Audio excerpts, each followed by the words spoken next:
எல்லாருக்கும் வணக்கம். நான் என்னால் எப்போ முடியுதோ அப்போல்லாம், எப்போ அருணாச்சலேஸ்வரர் கூப்பிட்றாரோ அப்போல்லாம் நான் இங்கே வந்திருக்கேன். இப்போது சமீபத்தில் ஒரு வேண்டுதல் இருந்தது, அந்த வேண்டுதலை நிறைவேற்றுவதற்காக நான் வந்தேன். ஆனால் எப்போ வந்தாலும் ஒரு வளர்ச்சி நடந்து கொண்டே இருக்கும் ஒரு கோவிலாக இந்த நம்ம திருவண்ணாமலை அருணாச்சலேஸ்வரர் கோயிலும் இதை சுற்றிய ஊரும் இருப்பது, இது கடவுளுடைய அருள். அதே சமயம் அரசாங்கம் இதை மிக சிறப்பாக பாதுகாத்து கொண்டிருப்பார்கள் என்பது தெரிகிறது. எல்லாமே ரெகுலேட் பண்ணுறது. இப்போ ஆந்திராலேருந்து வேறு நிறைய க்ரௌடு இங்கே வர ஆரம்பித்ததுனால அதுவும் ரொம்ப பிரமாதமாக ரெகுலேட் பண்ணியிருக்காங்க. இங்கே வந்த நேரம் இங்கே சங்காபிஷேகமும் அதே சமயத்தில் அபிஷேகமும் பார்க்கக்கூடிய வாய்ப்பு கிடைக்குது. இது ஒரு பெரிய பாக்கியமாக நான் கருதுகிறேன். எல்லாமே சிறப்பாக நடக்கும். நிறைய பேர் சொல்கிறாங்க இந்த அரசு ஆன்மீகத்துக்கு எதிரானதுன்னு. அப்படி இருந்ததுன்னா கிட்டத்தட்ட 24,000 கோயில்களுக்கு கும்பாபிஷேகம் பண்ணியிருப்பாங்களா? இல்லை இவ்வளவு சிறப்பான விஷயங்கள் நடந்து கொண்டே இருக்குமா? அதாவது ஆன்மீகத்தில் போய் அரசியலை நுழைத்து ஆன்மீகத்தை நம்ம அந்த மாதிரியான ஒரு பார்வைக்கு கொண்டு போகக்கூடாது. அது தவறாக போய்விடும் என்பது என்னுடைய கருத்து. பாஜகவில் மாநில தலைவர் மாற்றம் இருக்கும் அப்படின்னு சொல்றாங்க. அது பாஜகவுக்கு நல்லது. ஆனால் பாஜகவை இந்த மாநில தலைவர் அண்ணாமலை கொண்டு அதல பாதாளத்தில் சொருகிட்டார்.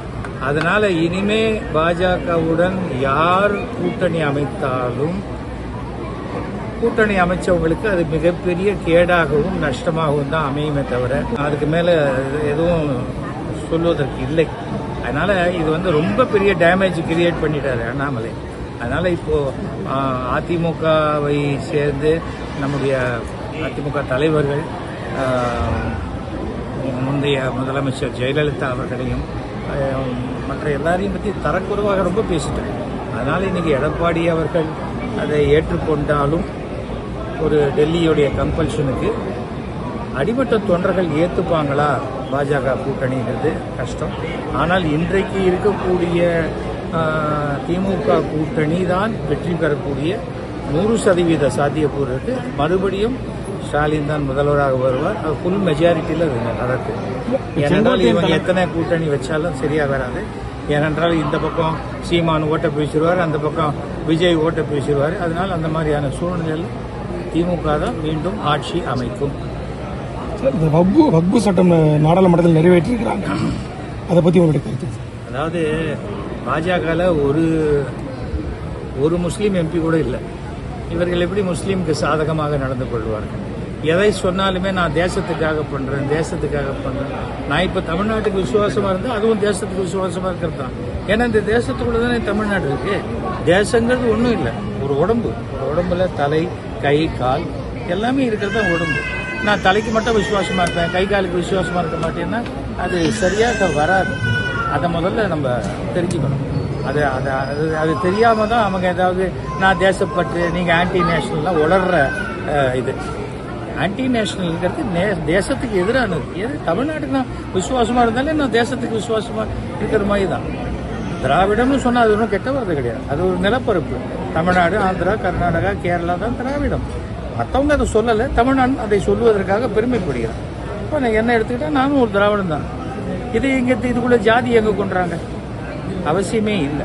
அரசியலை பொறுத்த வரைக்கும் ஆட்சி சிறப்பாக இருந்தால் அது சிறப்பாக இருக்குன்னு சொல்றதுக்கு நம்ம கூச்சப்படக்கூடாது. அது எதிர்கட்சியாக இருந்தால் கொள்வோம். ஆனால் தூங்கி எழுந்த உடனே ஏதாவது எதுக்கு மேலே பேசுறது உணர்றது. ஆனால் ஒன்று, பிஜேபியில் ஒன்றுமே உருப்படலைன்னா கூட எப்படியாவது ஒரு கவர்னர் ஆக்கிடுவாங்க. அதுதான் பிஜேபியோடைய அடிப்படை விஷயம். கழுத கட்டா குட்டி சவருங்கிற மாதிரி அவ்வளோதான். ஒன்றுக்கு உருப்படலையா, ஒரு ஓட்டு கூட இல்லையா, கவுன்சிலர் கூட நீ ஜெயிக்கலையா, சரி கவர்னர் அப்போ அப்படின்னு சொல்லக்கூடிய ஒரு மிகப்பெரிய மனோபாவம் உள்ள கட்சி தான் பாஜக. அண்ணாமலை கவர்னர் ஆயிடுவேன்னு சொல்றீங்களா?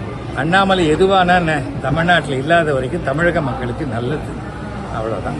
அண்ணாமலை இருந்தால் திமுகவுக்கு இன்னும் ரொம்ப நல்லது. அண்ணாமலையோட ஆதரவாளர்கள் அண்ணாமலை தான் தலைவர் ஆகணும்னு சொல்லி போர் கொடி தூக்கி என்ன பண்றது?